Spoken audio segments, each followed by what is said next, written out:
సజీవులుగా మీ శరీరంలో ఉంచి ఈ జీవిత కాలంలో మరొక ప్రభు దినాన్ని మిమ్మల్ని ఆరాధించడానికి చేరి ఉన్నాం. మృతి నీకు కృతజ్ఞతాస్తు చెల్లింపలేదు, పాతాళమున నీకు స్తుతి కలుగదు.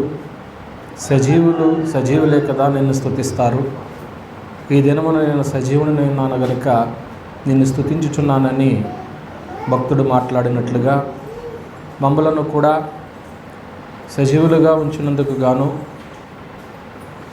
ఆజ్ఞను నెరవేర్చేటువంటి వారంగా ఆరాధనలో మరో భాగానికి మేము ప్రవేశిస్తూ ఉంటున్నాం. సమయోచితమైన జ్ఞానముతో మీ దాసులను నింపి మీ పాత్రగా వాడుకునండి. గ్రంథ పరిధిలో సంగతులు మేము ఆలోచన చేసి సత్యాన్ని దయగల తండ్రి అనుభవపూర్వకంగా తెలుసుకునేటువంటి మీ సహాయాన్ని మాకు అందించమని వచ్చిన నీ బిడ్డలందరినీ జ్ఞాపకం చేసుకునండి. బలహీనలు ఎవరైనట్లయితే వారికి ఆరోగ్యం అనుగ్రహించమని, ఈ మందిరం చుట్టూ మీ కాపుదలను ఉంచండి. మమ్మల్ని మేము తగ్గించుకుంటూ మీ నామమును హెచ్చిస్తూ మీ ప్రియకుమారుడును మా ప్రభువైన యేసుక్రీస్తు వారి అతి పరిశుద్ధమైన నామములో ప్రార్థించి వేడుకొనుచున్నాం పరమ తండ్రి, ఆమేన్. కూర్చోండి.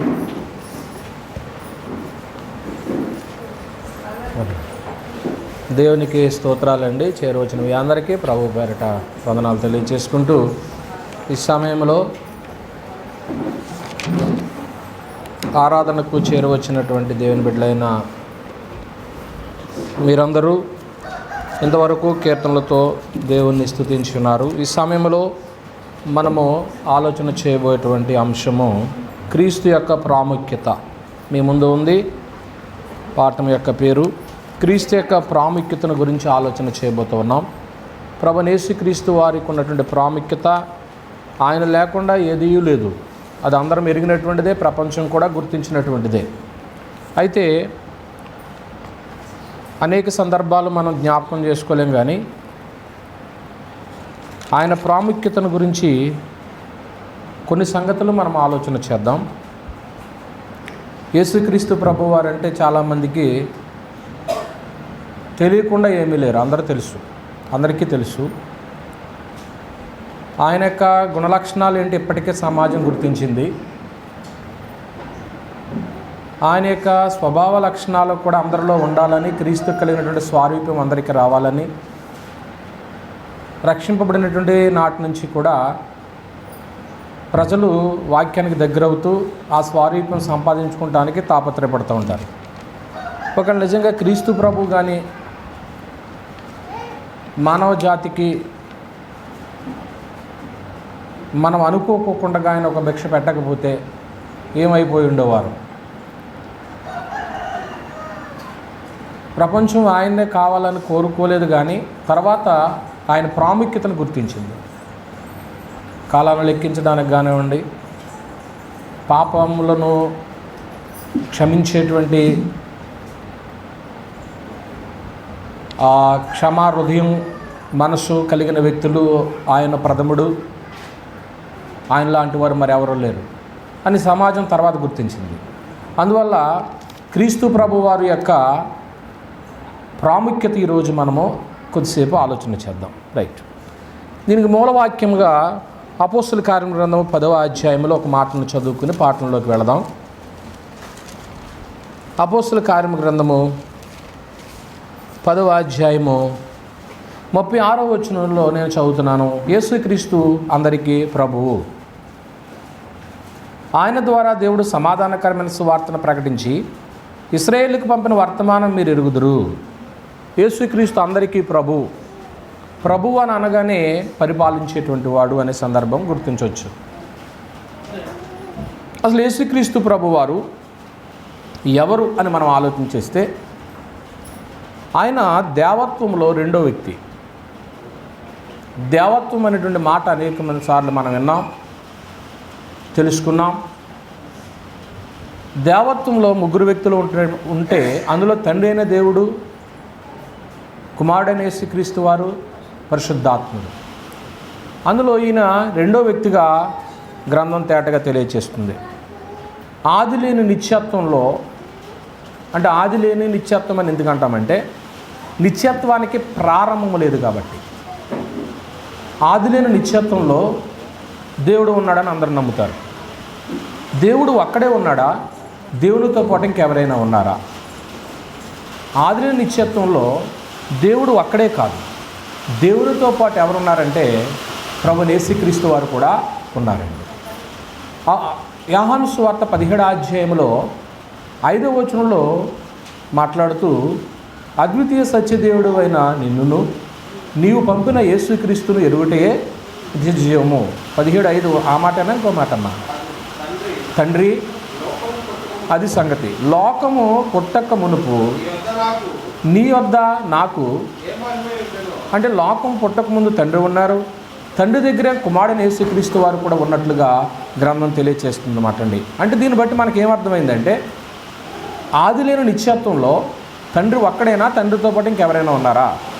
కుమారుడు కూడా ఉన్నారు. ఇవాళ క్రీస్తు యొక్క ప్రాముఖ్యతను గురించి ఆలోచన చేస్తాం. ఈ కుమారుడికి అనేకమైన పేర్లు ఉన్నాయి.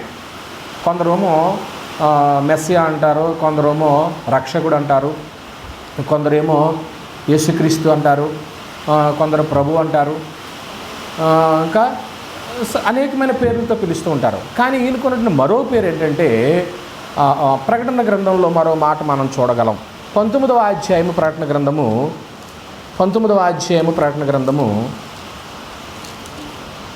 13వ వచనాన్ని మనం ఆలోచన చేసినట్లయితే, రక్తములో ముంచబడిన వస్త్రం ఆయన ధరించుకుని ఉండెను, మరియు దేవుని వాక్యము అను నామం ఆయనకి ఏం చేయబడింది అన్నాడు, పెట్టబడింది. కనుక దేవుని వాక్యం అనేటువంటి పేరు కూడా ఆయనకున్నట్లుగా చూస్తుంటున్నమాట అండి. ఈయనకున్నటువంటి మరొకటి ఏంటో మత్తయి సువార్త 1వ అధ్యాయం మనం చూస్తాం. మత్తయి రాసిన సువార్త 1వ అధ్యాయము 21 నుంచి 23 వరకు ఉన్నట్లయితే, ఆమె యొక్క కుమారుని కన్ను తన ప్రజలను వారి పాపం నుండి ఆయన రక్షించును కనుక ఆయనకి ఏం పేరు పెడతారన్నారంటే యేసు. ఇదిగో కన్య గర్భవతి కుమారుని కన్నును ఆయనకు ఇమ్మానుయేలను పేరు పెట్టుదురని ప్రభు తన ప్రవక్తల ద్వారా పలికిన మాట నెరవేరినట్లు అదంతయు జరిగెను. ఇమ్మానుయేలను పేరునకు భాషాంతరమైన దేవుడు మనకు తోడనను. మనకు తోడై ఉన్నటువంటి దేవుడు ఎవరంటే ప్రభువైన యేసుక్రీస్తు వారు. మొట్టమొదటిగా ఆయనకున్నటువంటి పేరు ఏం చూసాము? ప్రకటన గ్రంథంలో చదివారు కదా, దేవుని వాక్యము అనేటువంటి నామం ఆయనకు పెట్టబడింది. ఇంకోటి ఏం చూసామంటే ఇమ్మానుయేలు అనే పేరునకు దేవుడు మనకు తోడు. అంటే యేసు ప్రభు వారు మనుషులకు ఎలా ఉంటాడైనా తోడుగా ఉంటాడన్నమాట అండి. యోహాను సువార్త 6వ అధ్యాయంలో, యోహాను సువార్త 6వ అధ్యాయము 38వ వచనంలో, నా ఇష్టమును నెరవేర్చుటకు నేను రాలేదు, నన్ను పంపిన వాని చిత్తము నెరవేర్చుటకు ఎక్కడి నుంచి వచ్చాను అన్నాడంటే పరలోకం నుంచి వచ్చాను అంటున్నాడు. ఈ పరలోకం నుంచి వచ్చినటువంటి దేవత్వములో రెండో వ్యక్తి అయినటువంటి యేసుక్రీస్తు ప్రభు వారి యొక్క ప్రాముఖ్యతను మనం ఆలోచన చేస్తున్నాం ఈరోజు. ఆయనకు పెట్టబడినటువంటి నామాల్లో దేవుని వాక్యం అనేటువంటి నామం ఒకటి ఉంది. ఆయన ప్రజలకు తోడుగా ఉంటాడనేటువంటిది కూడా భరోసా ఇవ్వబడింది. ఆయన వచ్చింది ఎక్కడి నుంచి అని చెప్తున్నాడంటే పరలోకం నుంచి. ఎవరి చిత్తం నెరవేర్చడానికి వచ్చాడట? తండ్రి యొక్క చిత్తాన్ని, ఎవరైతే పంపించారో ఆయన యొక్క చిత్తాన్ని నెరవేర్చడానికే ఆయన వచ్చి ఉన్నారన్నమాట అండి. అయితే ఇప్పుడు మనకి ప్రధానముగా ఈరోజు మనము ఆలోచన చేయబోయేటువంటి పాఠంలో మరొక సంగతి మనకు కావాలి కాబట్టి యోహాను సువార్త 1వ అధ్యాయంలో ఒక సందర్భాన్ని మనం తీసుకుంటున్నాం. ఇక్కడ ఏం జరిగిందంటే 1వ అధ్యాయంలో 45వ వచనంలో, ఫిలిప్పు నతానేలును కనుగొని, ధర్మశాస్త్రం మోషేయు ప్రవక్తలు ఎవరి గురించి రాసి ఆయన కనుగొంటివి, ఆయన యేసేపు కుమారుడు నజరేయుడు యేసు అని అతనితో చెప్పాను. ఇక్కడ ఫిలిప్పు అనేటువంటి ఒక ఆయన, నతానేలు అనేటువంటి మరొక వ్యక్తిని, మేము ఒక వ్యక్తిని కనుగొన్నాము, ఆయన నీకు చూపిస్తాము అని చెప్పినప్పుడు ఆ నతానేలు అనేటువంటి ఒక ఆయన ఏమంటున్నాడో చూడండి. నజరేతుల నుండి మంచిది ఏదైనా రాగలదా అని అతనిని అడుగగా, వచ్చి చూడమని ఫిలిప్పు అతనితో అనెను. యేసు నతానేలు తన యొద్దకు వచ్చుడు చూచి, ఇదిగో ఇతడు నిజముగా ఇశ్రాయేలుడు, ఇతని యందు ఏ కపటమును లేదని అతని గురించి ఎవరు సాక్ష్యం ఇస్తున్నారు? క్రీస్తే సాక్ష్యం ఇస్తున్నాడు. ఇప్పుడు ఫిలిప్పు నతానేలుని ఎవరి దగ్గర తీసుకొచ్చాడు? క్రీస్తు దగ్గర తీసుకొచ్చాడు. మనల్ని కూడా ఎవరో ఒకరు ఎక్కడ తీసుకొచ్చారు? సంఘానికే తీసుకొచ్చారు. ఎవరో ఒకరు నడిపించాలి. అలా నడిపించినప్పుడు ఆయన వస్తూ ఉన్నప్పుడు ఆ నతానేలు అనేటువంటి ఆయన పిలుపు తీసుకొస్తున్నప్పుడు క్రీస్తు దూరం నుంచి చూసి ఏమన్నాడు తెలుసా? నతానేలు అని పేరు పెట్టి పిలవగానే ఆశ్చర్యపోయాడు. ఏమంటున్నాడో తెలుసా? అలా నా కిందకి మనం చదివినట్లయితే, యేసు నతానేలు తన యొద్దకు వచ్చి చూచి, ఇదిగో ఇతడు నిజముగా ఎవరో ఇశ్రాయేలుడు, ఇతని యందు ఏ కపటమును లేదని అతని గురించి చెప్పాను. నన్ను నువ్వు ఎలాగూ ఎరుగుదు అని నతానేలు ఆయన అడుగుగా, యేసు పిలుపు నిన్ను పిలువక మునిపి నువ్వు అంజూరపు చెట్టు కింద ఉన్నప్పుడే నిన్ను చూపాడు. మన గురించి ఆయన తెలుసట, ఏ చెట్టు కింద ఉన్నామో, ఎక్కడ ఉంటున్నామో అనేది సమస్తము కూడా ఆయన ఎరిగినటువంటి వాడు. అయితే 49వ వచనం కీలకమైనది. నతానేలు బోధకుడా, అదండి, నీవు దేవుని కుమారుడువు అంటే ఇశ్రాయేలీయులకు ఎవరవో రాజువు అని ఆయనకు ఉత్తరం ఇచ్చాడట. అంటే ఇప్పుడు దేవుని కుమారుడు అని అనగానే వెంటనే ఏం గుర్తు రావాలో తెలుసా? ఇశ్రాయేలీయులకు రాజు అని గుర్తు రావాలి. దేవుని కుమారుడు అని చెప్పగానే ఆయన ఇశ్రాయేలులకు రాజు అనే సంగతి గుర్తు రావాలన్నమాట. రైట్. ఆ తలుపు కూడా వేసే, 2 తలుపులు వేసేసారా? సౌండ్ తలుపుతుంది. ఇశ్రాయేలీయులకు రాజు అని అన్నప్పుడు ప్రియమైన దేవుని వారలారా, ఈ రాజు భూమి మీదకి రావడానికే, ఇశ్రాయేలును పరిపాలించేటువంటి ఆయన భూమి మీదకి రావడానికే పరిస్థితులన్నీ అనుకూలించినప్పుడు జరిగినటువంటి పరిస్థితి మనందరికీ తెలుసు. మత్తయి సువార్త 2వ అధ్యాయంలో, మత్తయి సువార్త 2వ అధ్యాయము 1 నుంచి 5 వచనాలు మనం చూసినప్పుడు అక్కడ ఉన్నటువంటి విషయం ఏంటన్నట్లయితే మీ అందరికీ తెలుసు, యేసు ప్రభు వారు జన్మించే సమయానికి అక్కడ హేరోదు పరిపాలన చేస్తున్నాడు. బెత్లెహేములో, యూదయ ప్రాంతంలో, యూదయ దేశ బెత్లెహేములో ఆయన పరిపాలన చేస్తున్నాడు. ఆ పరిపాలన చేస్తున్న సందర్భంలో తూర్పు దేశపు జ్ఞానులు వెళ్ళి వారు అడిగారు. ఏమని అడిగారు అంటే, యూదుల రాజుగా పుట్టినవాడు ఎక్కడా అని అడిగారు.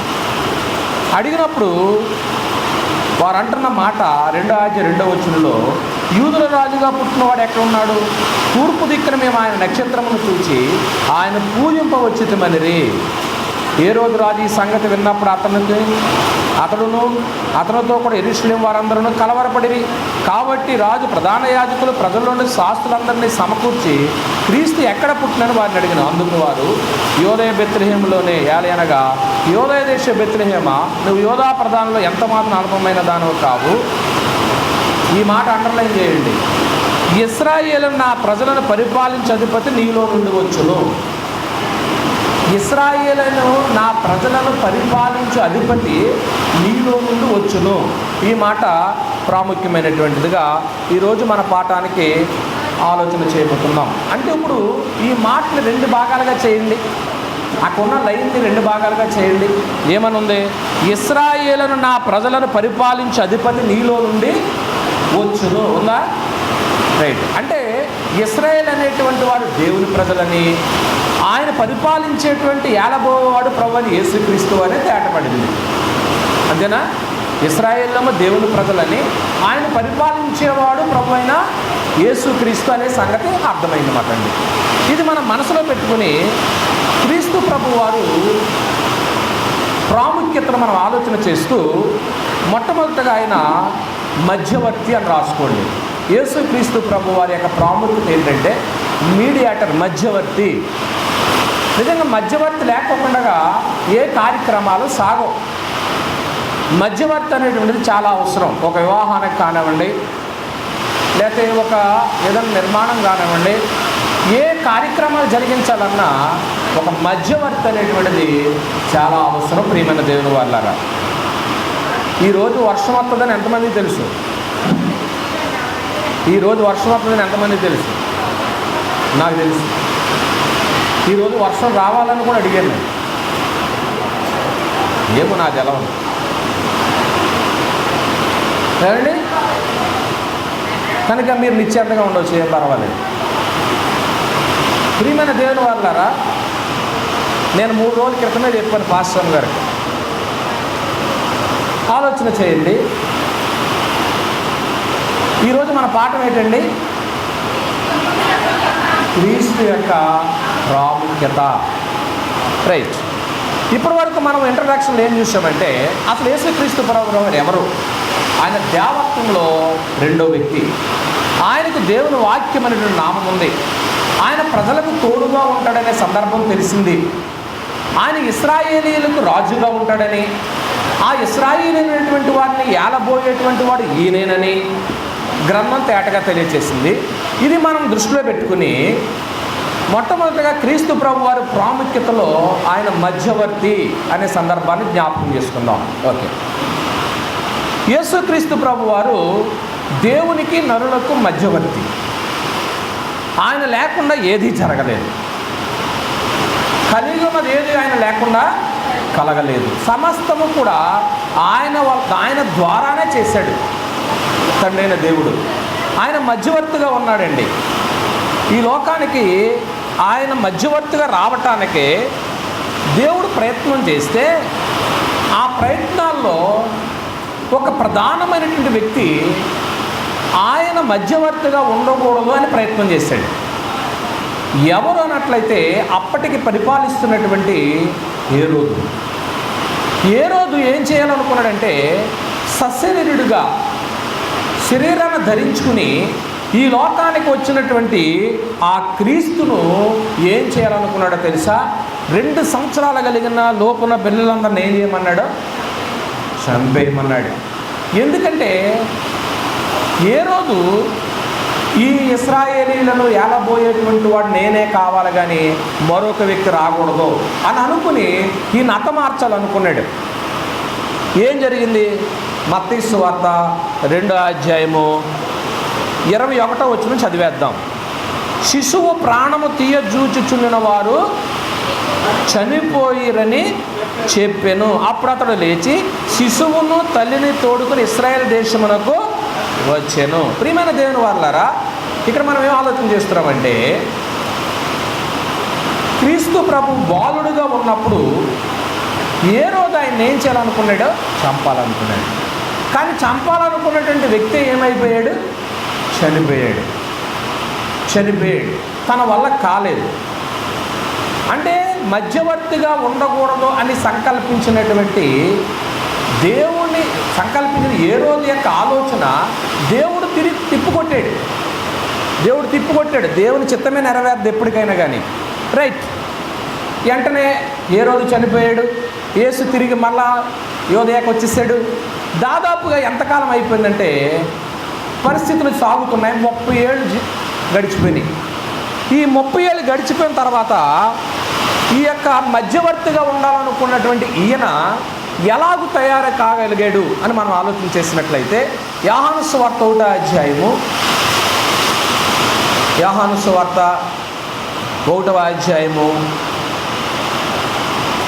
29వ వచనాన్ని మనం చూసినప్పుడు యోహాను బాప్తిస్మం ఇచ్చిన యార్దాను నదికి దగ్గరికి ఆవరణున్న బేతనియలో ఈ సంగతులు జరిగాను. మరునాడు యోహాను యేసు తన యొద్దకు రాగా చూచి, ఇదిగో లోక పాపములను మోసుకొని పోవు ఇది దేవుని గొర్రెపిల్ల. అసలు మధ్యవర్తిగా ఏర్పాటు చేయాలనుకున్నది ఎవరో? దేవుడే. ఇప్పుడు దేవుని గొర్రెపిల్లగా ఈయన ఏమయ్యాడు అంటే ఈ 30 ఏళ్ల కాలంలో ఆయన గొర్రెపిల్లగా, పాపాలు మోసేటువంటి గొర్రెపిల్లగా ఆయన ప్రిపరేషన్ అయిపోయాడు మాటండి. ఈయన గొర్రెపిల్లగా సిద్ధపడుతుంటుంటే మరో వ్యక్తి మరోలా సిద్ధపడ్డాడు. ఎవరు మనం ఆలోచన చేసినట్లయితే ఈయన సాధారణంగా శిశువుగా జన్మించినటువంటి యేసు బెత్లెహేములో ఏ రోజు చంపాలని అనుకున్నప్పుడు అతన్ని ఐగుప్తుకి తీసుకుని వెళ్ళి అక్కడ దేవుడు కాపాడి ఎవరైతే చంపాలని అనుకుంటున్నారో అతను చనిపోయే వరకు అతను భద్రపరిచి క్షేమంగా తీసుకొచ్చాడు. బాగానే ఉన్నాడు. 30 ఏళ్ళు దాటింది. ఈ 30 ఏళ్ళ కాలంలో మరో వ్యక్తి మరోలా తయారయ్యాడు. ఎవరని మనం ఆలోచన చేస్తే ప్రకటన గ్రంథము 12వ అధ్యాయము, ప్రకటన గ్రంథము 12వ అధ్యాయము 3వ వచనం నుంచి మనం ఆలోచన చేసినప్పుడు, అంతటా పరలోకమందు ఇంకొక సూచన కనబడెను. చూసారండి, ఇదిగో ఎర్రని మహాఘట సర్పము, దానికి 7 తలలను 10 కొమ్ములను ఉండెను. దాని తల మీద 7 కిరీటములుండెను. దాని తోక ఆకాశ నక్షత్రముల 3వ భాగము నిడిచి పడవేసిన అంటున్నాడు. ఒకసారి రూపాన్ని ఊహించుకోండి మీరు. ఎన్ని తలలో? 7 తలలో 10 కొమ్ములు. దాని తోక ఎంత ఉందంట తెలుసా? ఆకాశ నక్షత్రాల్లో 3వ భాగాన్ని కూడా పడగొట్టే అంత పెద్దదంట. అంటే ఎంత ఉంటుంది? చాలా పెద్దదండి. ఇక్కడ మీరు జ్ఞాపకం చేసుకోవాల్సిన సంగతి ఏంటంటే, ఒకవేళ మనం ఊహించడానికి చూడడానికి భయంకరంగా ఉన్నప్పటికీ, ప్రారంభంలో ఇప్పుడు ఎవరినైతే చెప్పుకున్నామో ఈ ఘట సర్పం అవ్వ దగ్గరికి వచ్చినప్పుడు చాలా సింపుల్గా చిన్న ఆకారంతో వచ్చింది అవతలి దగ్గరికి ఏదేంలో. కానీ క్రమేపీ ఎలా సిద్ధపడిపోయిందంట, దానికి 7 తలలు 10 కొమ్ములు, అంత బలం పుంజుకుందన్నమాట అండి. ఇప్పుడు మీకు అర్థమైందో లేదో, పుట్టినటువంటి వ్యక్తి ఏమో గొర్రె పిల్లగా సిద్ధపడ్డాడో, ఏదేంలో సాధారణంగా ఎంటర్ అయినటువంటి ఘట సర్పము అపవాది ఇప్పుడు ఎంత స్థాయికి వెళ్ళిపోయింది? 7 తలలో 10 కొమ్ములు కలిగినటువంటి వ్యక్తిగా వెళ్ళిపోయింది అన్నమాట అండి. అంటే ఈ ప్రయత్నాలన్నీ ఎందుకు జరుగుతున్నాయంటే, క్రీస్తు ప్రభు వారిని మధ్యవర్తిగా ఉండనివ్వకూడదు. ఆయన మధ్యవర్తి అయితే ప్రజలకు విమోచన వచ్చేస్తుంది, ప్రజలు పాపము నుంచి క్షమించబడతారు, పరలోకానికి వారసులు అయిపోతారు అనేటువంటి దృక్పథంతో అపవాది తన ప్రయత్నం తాను చేసుకుంటూ బలాన్ని పుంజుకున్నాడు అన్నమాట అండి. బలాన్ని పుంజుకున్నాడు.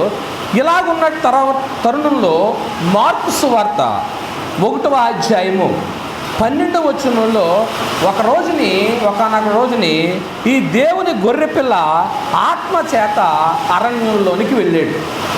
ఈ దేవుని గొర్రెపిల్లగా ఉన్నటువంటి ఆయన ఆత్మ చేత అరణ్యంలోనికి వెళ్ళాడు. ఎందుకు వెళ్ళాడు అక్కడికి అని అంటే, అరణ్యంలోనికి ఎందుకు వెళ్ళాడు అంటే, వినయముతో కూడిన నీతిని స్థాపించడానికి వెళ్ళాడు. వినయముతో కూడిన నీతిని స్థాపించడానికి వెళ్ళాడు. ఈ యొక్క ఘట సర్పం ఎందుకు వెళ్ళిందంటే అక్కడికే వెళ్ళింది. అక్కడికి వెళ్ళి ఆ గొర్రె పిల్లలను చోటుకి వెళ్ళి అతను ఏం చేస్తున్నాడంటే, ఈ లోక రాజ్యాల మహిమలన్నిటినీ చూపించి ఎలా ఉన్నాడని చెప్పుకున్నాం.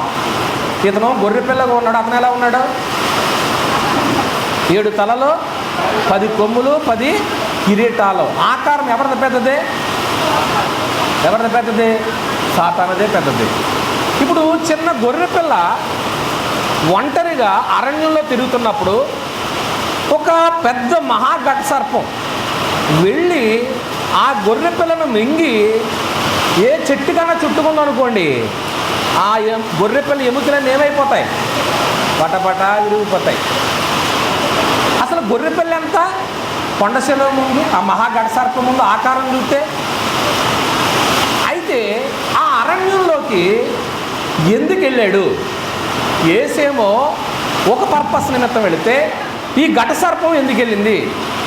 ఘట సర్పం యేసును మృంగుదామని వెళ్ళిందా, యేసుతో స్నేహం చేద్దామని వెళ్ళిందా? నా మాట వింటున్నారా? మీరు వర్షమే దృష్టి పెట్టకోకండి, వాక్యమే దృష్టి పెట్టండి. నేనున్నాను, మీరు ఏం మాట్లాడినా ఎంత వర్షం వచ్చినా నాకేం పని చేయదు నా బుర్ర. ఎందుకంటే నా మనసు అంతా దేని మీద ఉంటుంది? అలాగే మీరు కూడా వాక్యం మీద కాన్సన్ట్రేషన్ చేశారనుకోండి, సంగతులు మీకు అర్థమవుతాయి మాటండి. ఏదో చిన్న వర్షం వస్తుంది, ఇబ్బందికరంగా ఉంది, 2 మాటల్లో చెప్పి నేను ముగించవచ్చు. రికార్డింగ్ ఉండదు కదా, ప్రసంగాన్ని పూర్తి చేస్తాను. ప్రియమైన దేవుని వాళ్ళారా, ఆలోచన చేయండి. ఇప్పుడు ఎందుకు వెళ్ళాడు ఈ ఘట సర్పము ఈ గొర్రెపిల్ల దగ్గరికి వెళ్ళాడు అంటే, నెంగితే ఒక పట్లోనే అయిపోద్ది కాదు, అతనితో స్నేహం చేసి అతన్ని తన మనిషిగా చేసుకోవాలనే ప్రయత్నంతో వెళ్ళాడు. నా మాట అర్థమవుతున్నాయి మీకు? లోకాసువార్త 4వ అధ్యాయము 6 నుంచి 7 వచనాలు మీరు చూసినట్లయితే, ఈ అధికారం అంతయు ఈ రాజ్యముల మహిమయు నీకిత్తును, అది నాకు అప్పగిపోడి ఉన్నది, ఇయ్యగొరుదునో ఇత్తును. కాబట్టి అదండి ఇద్దరు. ఇప్పుడు ఈ గొర్రె పిల్లతో ఏం చేస్తున్నాడు? పగ పెంచుకుంటున్నాడా, స్నేహం పెంచుకుంటున్నాడా? చూసారా? స్నేహం చేసుకుంటున్నాడు. స్నేహం చేసుకునేది గొర్రె పిల్లని కాపాడడానిక, గొర్రె పిల్లని మింగడానిక? గొర్రె పిల్లని మింగడానికి మాట. స్నేహం చేసుకుని తన వశం చేసుకుని క్రీస్తును మధ్యవర్తిగా లేకుండా చేయాలి అనే దృక్పథంతో ఈ ప్రయత్నం చేస్తూ ఉన్నాడు. కానీ ఆ మాటలు ఏమీ పడనవలేదు ప్రభునేసి క్రీస్తు వారు. అందువల్ల మొట్టమొదటి సంగతి మనం ఏం చూసామంటే, క్రీస్తు ప్రభు వారు మధ్యవర్తిగా ఈ లోకానికి ప్రవేశించడానికి పరిస్థితులు జరిగినప్పుడు ఏ రోజు రూపంలో అపవాది ప్రయత్నం చేశాడు, పరిణామలేదు. అపవాదే స్వయంగా అరణ్యానికి వెళ్ళాడు. ఎవరితో స్నేహం చేయడానికే? క్రీస్తుతో స్నేహం చేయడానికే. కానీ క్రీస్తు స్నేహం చేశాడా? చేయలేదు. రెండో విషయానికి వస్తున్నాము. రెండోది ఏంటంటే, క్రీస్తు యొక్క ప్రాముఖ్యతలో ఆయన మానవ జాతికి రక్షణ ఇవ్వటానికి వచ్చాడన్నమాట అండి. రక్షణకు సంబంధించిన మధ్యవర్తి అని రాసుకోండి. క్రీస్తు ప్రభు వారు మధ్యవర్తి అనే పాఠం మీద వెళ్తుంది కాబట్టి ఆయన రక్షణకు సంబంధించి మధ్యవర్తి. తిమోతికి రాసిన మొదటి పత్రిక 2వ అధ్యాయము, తిమోతికి రాసిన మొదటి పత్రిక 2వ అధ్యాయము 4వ వచనంలో అనేక సార్లు మనం చదువుకున్నాం. తిమోతికి రాసిన మొదటి పత్రిక 2వ అధ్యాయము 4వ వచనం, ఆయన మనుషులందరూ అదండి మనుషులందరూ ఏం పొందాలని? రక్షణ పొందాలి. రక్షణ ఎవరికి అవసరం? ప్రమాదంలో ఉన్న వ్యక్తికి ఏది అవసరం? రక్షణ అవసరం. నన్నే మింగటానికి వచ్చాడు, నన్నే హతమార్చడానికి వచ్చాడు, ఇప్పుడు నా ప్రజలను కూడా హతమారుస్తాడని క్రీస్తు గ్రహించి మానవ జాతికి ఏమి ఇవ్వడానికి వచ్చాడు? మధ్యవర్తిగా రక్షణ. ఆయన మధ్యవర్తిగా వచ్చింది మనుషులందరూ రక్షణ పొందాలని. రక్షణ లేకపోతే ప్రమాదంలో పడిపోతాం. ఆల్రెడీ ప్రపంచం ప్రమాదంలో ఉంది. ఈ ప్రమాదం నుంచి నా పిల్లల్ని తప్పించాలని ఆయన మధ్యవర్తిగా వచ్చాడండి.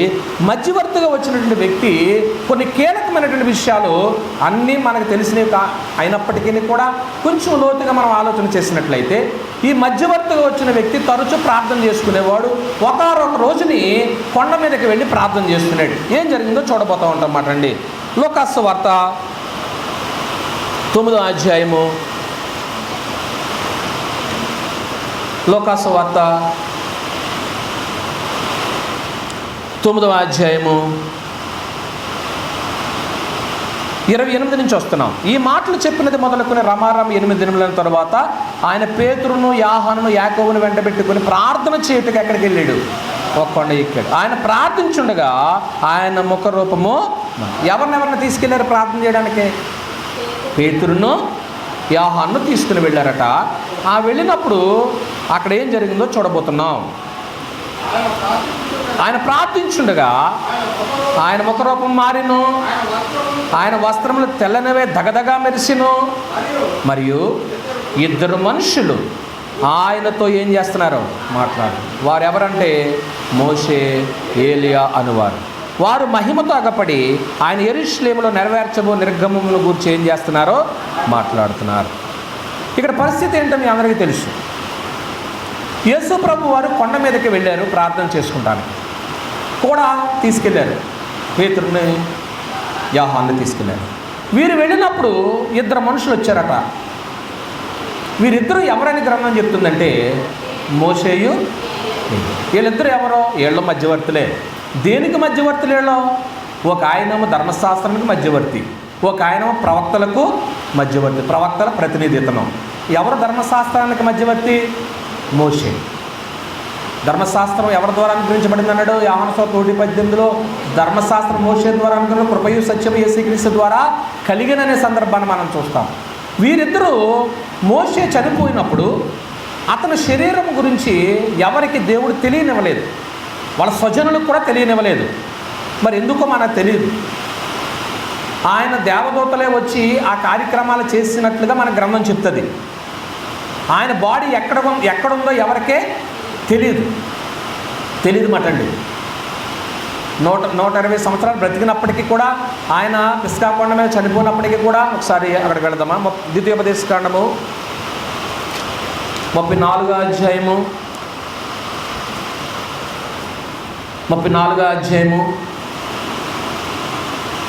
5వ వచనంలోకి వస్తున్నామా? యెహోవా సేవకుడైన మోషే యెహోవా మాట చొప్పున మోయాబు దేశములో మృతి పొందెను. బెత్బాయోరు ఎదుట మోయాబు దేశంలో లోయలో అతను పాతి పెట్టబడెను. అతని సమాధి ఎక్కడ ఉన్నదో నేటి వరకు ఎవరికి తెలియదని చెప్పేశాడు మాట. ఎవరికి తెలియదు. సరే, ఇప్పుడు అతని బాడీ ఎక్కడ ఉందో మనకు తెలియదు. ఇక రిమైనింగ్ ఇంకెవరు ఉన్నారండి? వచ్చిన వాళ్ళు ఇద్దరిలో మోషే గురించి చెప్పుకున్నాం. ఏలియా ఉన్నారు. ఏలియాను చనిపోయినప్పుడు సమాధి చేశారా? ఏలియాకి మరణం రాలేదా? మరి మరణం రాకుండా ఎవరు తీసుకెళ్ళారు ఆయన్ని? ఎవరండి? ఎవరు తీసుకెళ్లారు మీ అందరూ తెలుసా? రాజుల 2వ గ్రంథం 1వ అధ్యాయం. రాజుల 2వ గ్రంథము 1వ అధ్యాయము 11వ వచనం. వారు ఇంకను వెళ్ళుచు మాట్లాడుచుండగా, ఇదిగో అగ్ని రథమును, ఎవరి గ్రంథంలో లేదా? రాజుల 1వ గ్రంథము 2వ అధ్యాయము 11వ వచనం. నేను తప్పు చెప్పానా? మరి 2వ రాజులేగా? రాజుల 2వ గ్రంథం అనలేదా? రాజుల 2వ గ్రంథము 2వ అధ్యాయము 11వ వచనము. వారు ఇంకను వెళ్ళుచు మాట్లాడుచుండగా, ఇదిగో అగ్ని రథమును అగ్ని గుర్రములను కనబడి వీరిద్దరిని. అప్పుడు ఏలియా సుడిగాలి చేత ఆకాశమునకు ఏమైపోయాడు? ఈ నొచ్చోము ఎవరు తీసుకెళ్ళారు? ఏలియా గారి దగ్గరికి వచ్చి ఆయన తీసుకెళ్ళిపోయిన వాళ్ళు ఎవరో అక్కడున్నమాటే. అగ్ని రథములు. ఈ అగ్ని రథాలు దేవుని దూతలేగా. కీర్తన గ్రంథం 104వ అధ్యాయము, కీర్తన గ్రంథము 104వ అధ్యాయము 3వ వచనం, 4 అనుకుంటా. వాయువులను తనకు దూతలుగాను అగ్నిజ్వాలను తనకు పరిచారకులుగాను ఆయన చేసుకుని ఉన్నాడు. కనుక ఈ దూతలు వచ్చి ఏలియాను తీసుకుని వెళ్ళిపోయినాయి. మోషే గారి సమాధి ఎక్కడ ఉందో మనకు తెలియదు. ఓకే, వీళ్ళిద్దరూ కూడా మధ్యవర్తులే అని చెప్పుకున్నమాట అండి. ఇప్పుడు ఈ మధ్యవర్తులు అక్కడికి వచ్చి ఏం మాట్లాడుతున్నారంటే, యెరూషలేములో క్రీస్తు ప్రభువారు చేయబోయే నిర్గమమును గురించి మాట్లాడుతున్నారు. అంటే కొద్ది